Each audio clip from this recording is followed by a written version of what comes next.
Ani Pujona, Pay After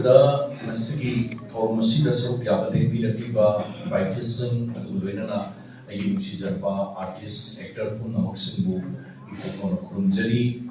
the same Bagiti,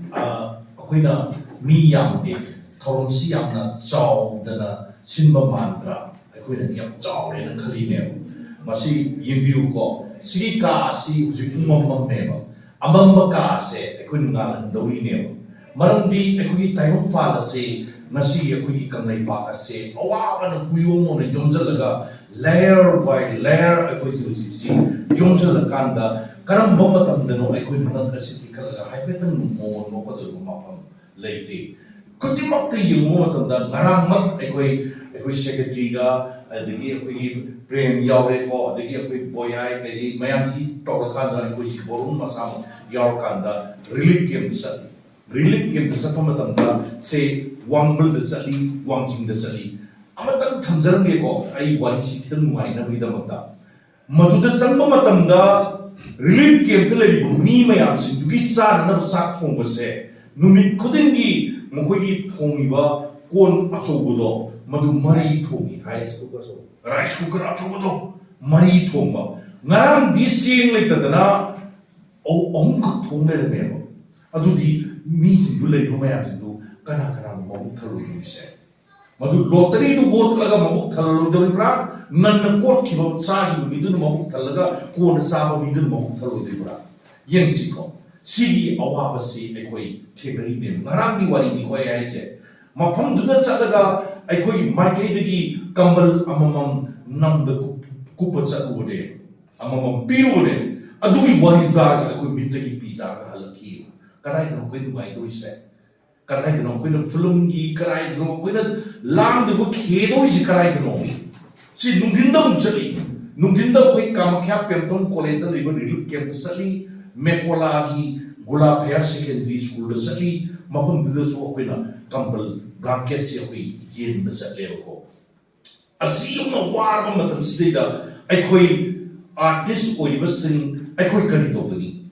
ai koi su Koi lemaki donda lan kada to kanu de dia koi na film to dia di sei to dia lu to dia na chen chong madi ya dia na adu hujik khar kitan safar to biba masi urupa matam sidida ngasai ai wa hanjin jeroi ai inau prem hai du ne si akoi miyam ni thok to bodgi mayam ni thok to bosum siem sidida awa su wari atani ma Chatle awa wari hale awa wari ai koi potham chungai lektiu awa mayam chung thena ra la bani na adudi sum akoi ji kamai to ji kai to ji ge to ji da sum ai ni to sum ka I bani na sum wari to de ai jam mai wari nei ne ai na sai to na hai na adwai to no wari to de gi si film ma si la ki ni whole team si akoi red cross ki team nak ta ne Sing na harakan eko red cross tin matani aduna ne ai sasing yaw ibasing ai mo mapam ne sing si idoba si manipur da film ma naba matan da idoba already masak tok de haina ni matam gi no matam gi ne ba si tingya we idob tingya we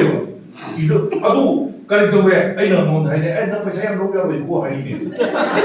matene ai si hai na pero to bui wana te ko wali sa ne ai san ko si no hoglo pa de ni auri din ji jaljit ka ai ne mo na pa sayang na lo dia we ko na ai koi miyam ni thobok to we ai koi amoi de khayam na bi bi mo da ai koi mi kambal la ma ye lo na phai noi na boding pa lo dia si ko adu ko di I handaki wari se mayam akoi harna da actor sing da koi patana exercise to minagroni digest to minagroni anu bo mayam sing du I wari du mudi e li thok sar roi aduga hayeng film ko ni ka da nunga ni na se genre of the film is comedy humorous amadi comedy ani se kene ko humorous se ka ino comedy se ka ino ai adudi adoma ke su saroi ko Comedy ki genre the lay, humorous ki genre the lay, hide the su, I couldn't say party in a go we are. Very serious. Sida yaw character si Jaljit na time koira mo nupi ama man khangong de thena ba nupi du sati na awa ba taramba nupi du di nupa da ato ko nupi norga yong ilagale thoki ba macha api du man le ho ba macha api du yok mo na ba larik thak to tamba ngam na me da nupi du nya ma wa da tani hona jar ba madugi awa ba du uba matam da mabani mari le da yam gi du shi no mon gi wa da da just humanitarian ai ba pot adu yenga ka da man bating pa ba ho ba oi nioi ba hamsi nasin na ga di kai mo wakal phata ba khada na idana hana su khangna bani na adugi line du changjal ke to buda chona kan na ma ge mayum da leisure nupi iduna isam sam na har ka da ma masa yaw da di mai nu pa sina shum to re hamsi ma ka ya thasa di baram di ma na yam na ma hi ishogum na la chari mai ba pu ji ang thasa da thamja ba adu mo mi sa ka ne adu mo mana ma aran ba to ni ji ma thasa sa de adu tatar sum har ba man mo di yen kanda nupa sida nupi ama di dukan pham na bai pot ka ji ho la la de man nupi ni he pu de gi man ek sum me da si di da ma du ma sai song bu mai ai ko kan da na nan so ai pot ta thang lo na ma ji hai ba adwai ko de ya no ai ba magi sequence aduna phani to just no sequence adu yeng na ka da noxious no audience na adu kumbi do iba sanabi do iba mayam sing sinadi yamna seriously work to ka do the phagi ma hok to phagi di no to ka da suk thok thoi sigi tongan mo ke no amaron da na sigi siyum no war ba ma ta si dai da kali gino nupa sin na sina nupi kudong sa ta ba mo yeng ka da kudong sa lo bi si kali ado question da di hai woman empowerment bi da ni nupi da ai mo sakti bi da ni da hai ado kali maram ni da mo nupi asor ba yeng ka da nupa na kudong sa lo na ko na si kali no hai ni da ado ki amaron da ai ko nupi ki awam si nupi na mo khangbi ra tho nupa na su khangbi ra ba imong ni thabak ma si round si koi question ba ma thom si da kai do ra ke ma pa mo thon da ni nam ta la thambi ba nupi du ye awa du nupi khang da da kai no ma ye reality ground si kai no du khang da ka du da ma na mu o kra do ro ga di si di la ni na ai nupi a mo ni ma ni awa bi da ai su ma te pa mo thoi na la ma sacrifice ka to bu ga ji sigi wani ama khakne aduna ultimately koi di drama amani drama mo koi bani na mayam gi mo na ba sawan na ba kaphan na ba ona da ba ya da ba ko lei aduna madugi tragic ending amada lakani but tragic ending the ending na the beginning and that's beginning ama hor ka ni life ama hor ka ni second part ho la ya ri ko sumai to dana sigi wari ni aduna sigi ama koi mi ya ba ya ni question na te mi ka si kuma mamasi electric switch ama ka tek aw na thala kan na ndori adu electric switch ama ka si de na pa le si tek aw tha su mi ya na tha de mi ama ta na switch tek aw no on ko ka si kuma na bi na adu na si si de lenje la ba le ko ma ya ko no si na se electric switch on to ko de mi ha ta ne na do sa kan da ai ko awa ko no si si lo no ko ko na ngani na si hai ba ko ma du ni de thum ja de do se sina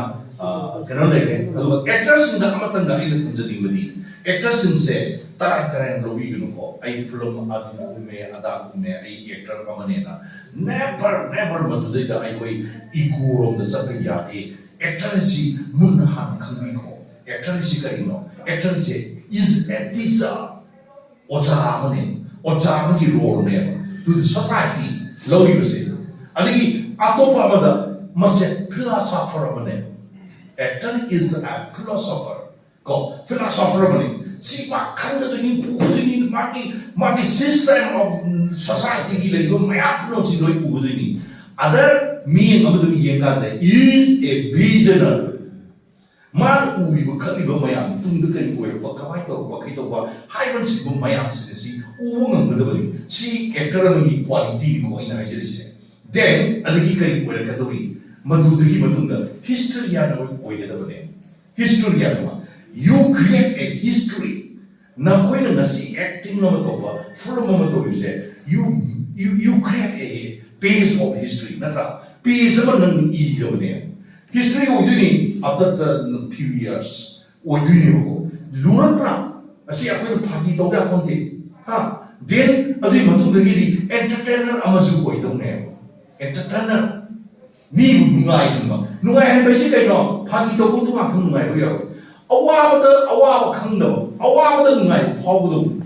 a while the Zunai, Pablo, a while the night, Pablo, non suicidal tendency later. I do the come there, see him very reality. I do the that's not life. I do not team, I couldn't palm easily. A while does come by the no, I don't hear the bed we don't know. See, I don't know. You know that in the hygiene say, actor I say, artist I say, is a pragmatist. Seems to get a chamba, a chumba, put them up in the sea, horrible, put them up in the water, like my top program issue when they go at the Madukana, water, actors in the Tanaka, artists in the Tanaka. Kaya don't talk when you Lamdamasida, artists in the Manaka, a tow issue, water, like the Madukano. That means I could actor among over Masai, Laybon Topamani, Matic Mamam Singado, what they ta even. Go see Mapalunda, Hollywood TMC, Bollywood TMC, Labour Mayam, October issue Mayam, actors in the poor other way to my own name. According to the Katori, see, Pagi October, Pagi October Punsi, Punsi, Pagi is very much important. Alu pagi is yung kari mo na theater ni pagi the pagi to piyati pagi yung bottom lady just sequential pork kadong niyo alu yang lumay ba actor actor alu na ay na thasa say nung si kudol hay na ay na uwi ay vision ay na say do artist is vision na bani hay do alu ay is vision na malay director is vision na malay ni producer is vision na malay ni all team vision na malay ni hay ba vision na say Sisu aina madu isu aina yenga dong ne actors in kaino si utris kaino si topis kaino adu topis kaino akanda karamai aina madu create tabani adu karamai aina madu ida design ai kamai tabani adu stylization adu karamai aina kamai tabani hai no si but so many things mayam am lei besin che akoi puna khanami na si pun tong na si adu ena sulu na kan tap na sanjal ka tap na kurakani ai junga si ina si ngai si aina hawun ni da Nasi tak datang nak kagai bunga tadi ko. Adun marang mereka tu dah isa sing inaw sing lagi ko mayam pun nung si ay nathazay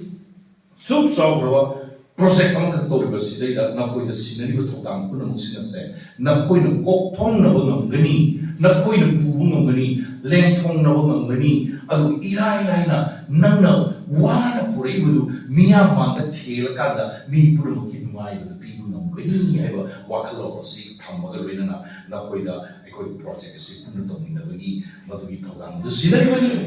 itu tentang saya ekoi pun nasab yang ini si ay bersama tamjake nasi shooting lay ay judge ne lupa ekoi tim ama ni lay pemain sini from tadi yang baru iba sakti na baru iba aduh number tadi kari hai na dege irai bahai tadi ni ko live ni thapun nati live means silla tu yang na he na kero di koi do aduh sindai pun taina pun wali twist pun madugi kero to pun madugi idea mayam singa madugi kero singu sidai sin ani yang important kamba adugi sila ni do ai ko nasi sutowani akogi landscape matunda asi wafam si thamjarga aina thamoi sing kurumjai ima kangje ima mapunda adu ama ima silaima ima mapunda so ida kurumjai thamoi sing ima aikoi lamda base onthok war ima ai artist mayam si supun nopun to khangdagi phakchin na leira adugura ngasidi ima mapunda pina thomjariga aikoi na paikhat chage onajari basina se masih imamakna thawjal langkubira khan deina aikoi da anobu mase mangala mang thokta aikoi da wakal pibi snu thona pibi snu adu aikoi da pangal pibi oir khan deina aikoi da miyam mateng khara to orsu pangba ngambo oijage punabak si imana thawjal langkubiu ko haidana ai kurum jaraga ai wapam si matang ja tubat na dei samjai thank you